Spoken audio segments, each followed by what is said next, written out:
Hey guys, I want to welcome everybody back to the channel and thank all of you for watching and for watching my videos and also for your contributions and comments and things like that. One thing I want to share with you before I get onto this really neat car was an experience that I just had in regards to international tariffs. Now, as you know, this can affect virtually all of us to some extent, and I had purchased a headset bearing for my Canyon road bike from Germany.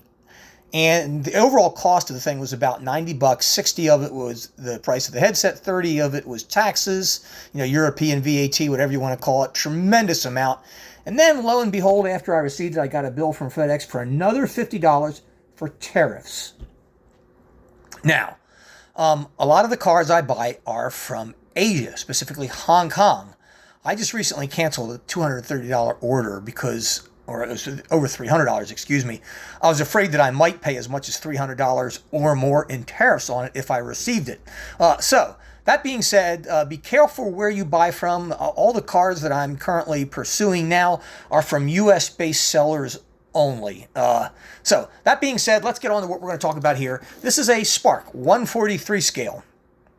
BMW M6 GT3 from 2021 from the Belgian-based racing team out of Wavre, Boutsen Ginion.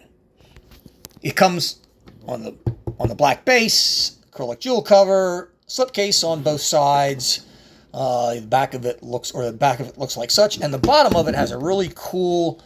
You can see a watermark there where it's both vertical and horizontal, the kidney grills. I thought that was kind of neat.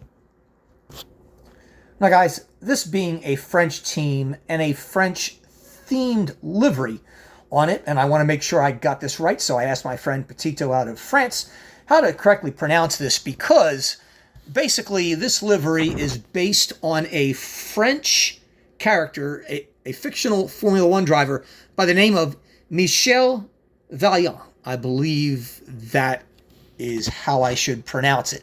So for one time, I'm going to leave it at that. Colors, obviously, you can see are white with red and blue. And that is what we're basically looking at. Now, this being a Spark model, it is just plain freaking fantastic, as they always are. Now, here's a cool look at it from the front. And if you zoom in really, really close, a lot of times when you do these close-up zoom-ins on these reviews, you see all the flaws of the car, the paint, the finish, the fit, particularly of plastic pieces. Guys, it's almost freaking perfect. You just don't see that with Spark. Everything, as you zoom into the cockpit, just looks really, really sharp, impressively, and well done. I mean, just look at the inspection sticker there on the left side of the windscreen. You see the emergency pull tabs there at the bottom. Detail after detail after detail. Yes, there even is a tow hook strap. It is just above the fog lights over here on the left. Carbon fiber detail, dive planes on the side. Guys, these are what they call dive planes. I hear them called all sorts of things in various reviews, but they're dive planes. And of course, the front end has a splitter on it, a splitter. Now, if you take a cool look at the wheels and the wheel detail, and I'll just kind of move this around a little bit.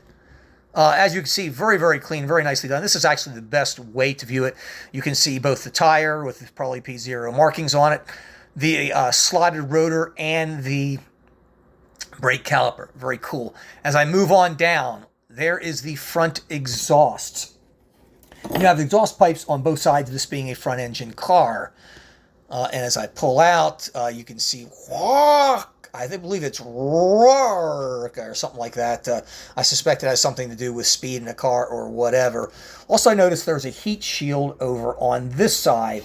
And I don't know what that heat shield is for, except there's an opening here, but I don't really see anything in that opening, so I just don't know.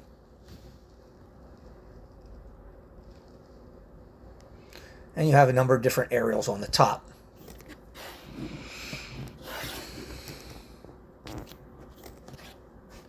Here's a cool look at the back of it. And you're going all the way to the front. Gorgeous work.